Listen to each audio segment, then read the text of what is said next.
People watch these videos from other parts of the UK, or even further afield, but living in Norfolk I see marsh harriers quite often. However, this is the longest close and unbroken view I've ever had of one. What an amazing sight.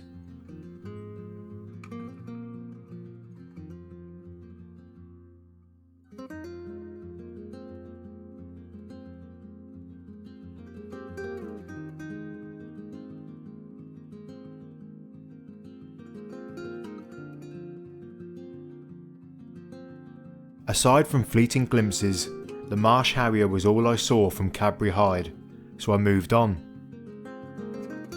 The reeds were alive with dragonflies, most of which were too fast for me to catch on film, apart from this 4-spotted chaser. All dragonflies are predators, and once rested, this one will be